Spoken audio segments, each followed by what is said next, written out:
Hello there.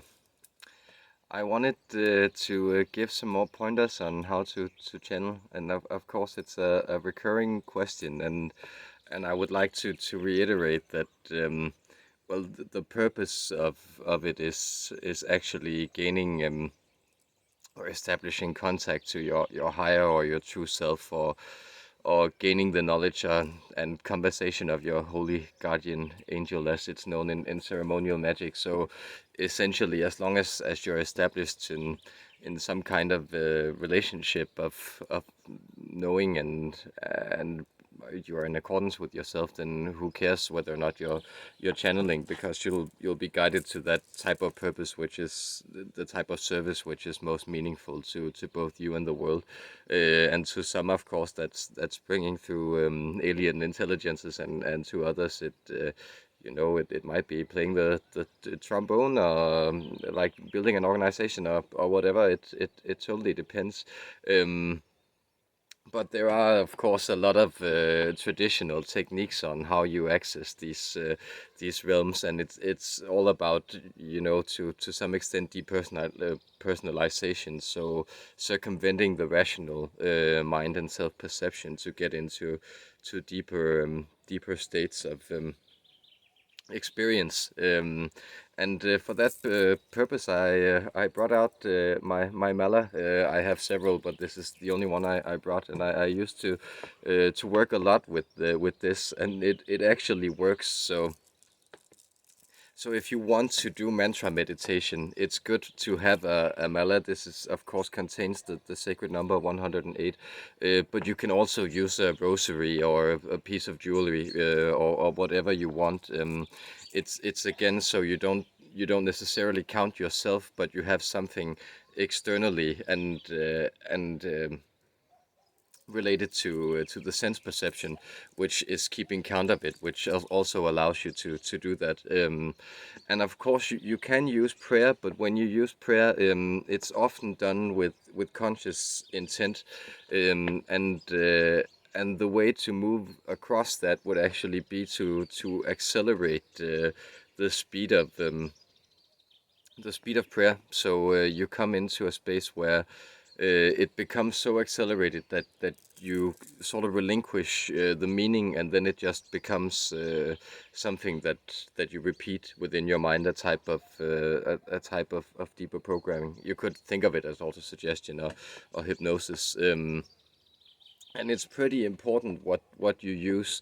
That is to say, you can, of course, use like basic imprints, like I want an ice cream, I want an ice cream, I want an ice cream. And if you do that like 324 times, I'm sure that ice cream will manifest in your experience. But it likely might just be that you go to your fridge and pick one up, if that's the easiest way the universe has of manifesting that for you.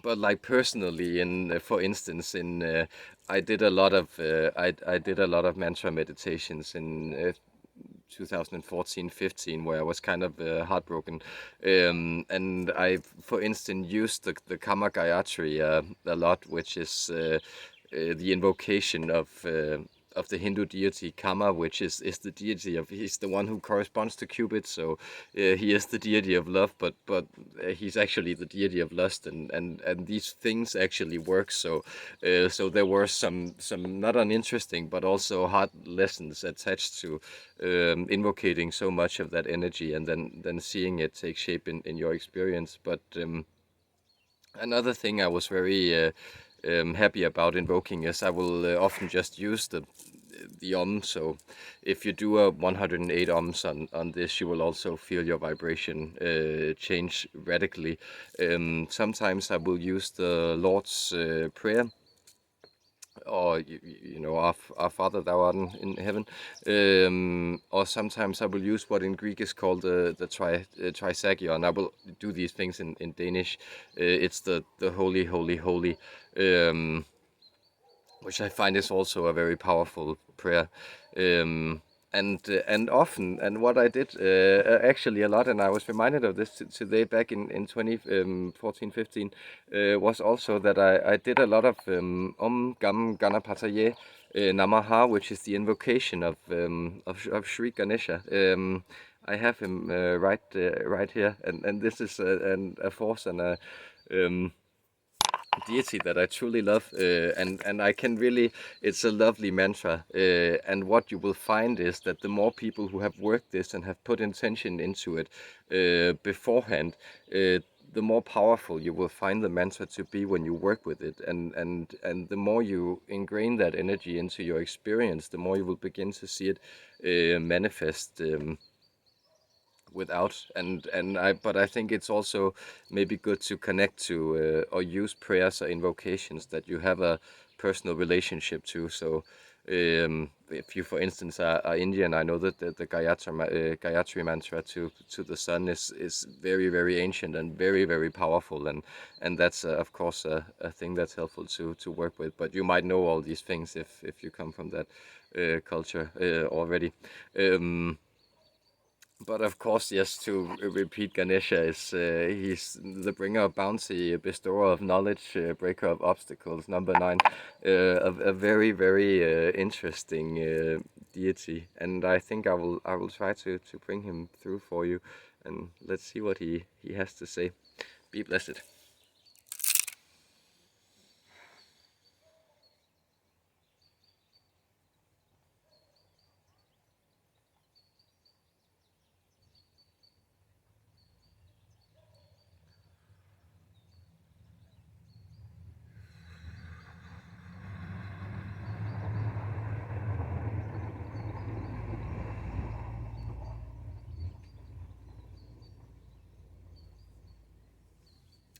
Yes, there's a richness to my being that I would like to communicate to you.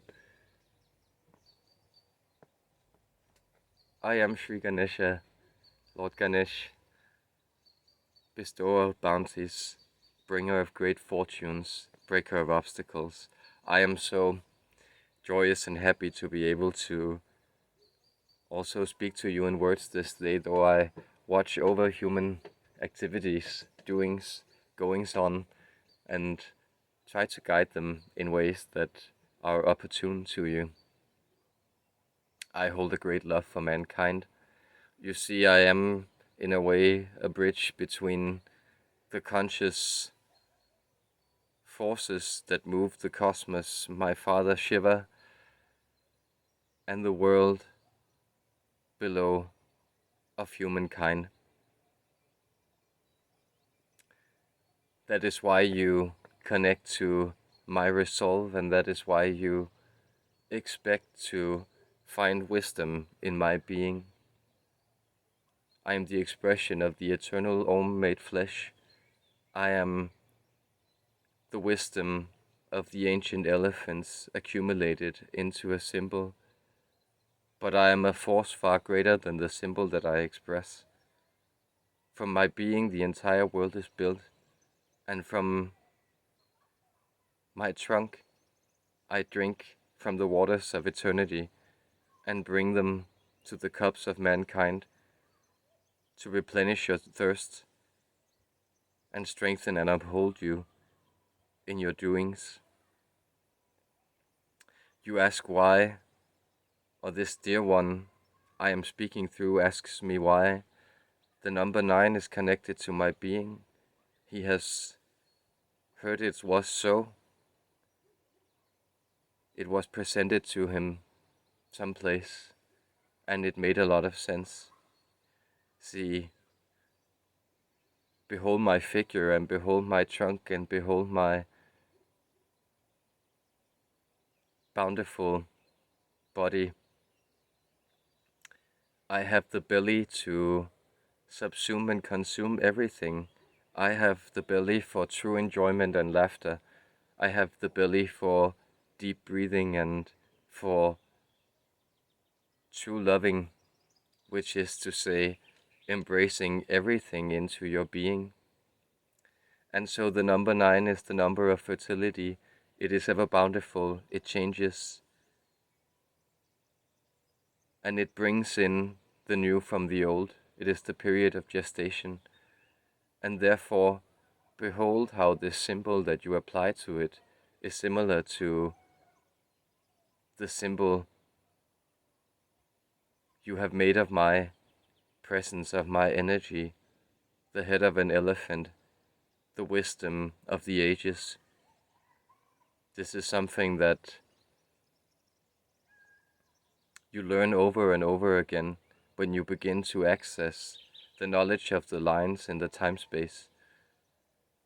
Every number seen by the rishis was constructed to match the energy inherent in that number by the lines and circles and spaces combined in it. And so the number 9 is fertile. It brings forward, it spills over. It is a number of love, of creation, and of overcoming. These are all my energies, and I am highly invested in humankind. And so as this dear one has offered you, use that ancient invocation taught to you, Om Gam Ganapataye Namaha, Om, and you will connect to my being, and I will assist you in changing for the better. And have you no prayers or have you no direct intentions for your life, I will bring you whatever you need the most, because it is such discernment is in my being.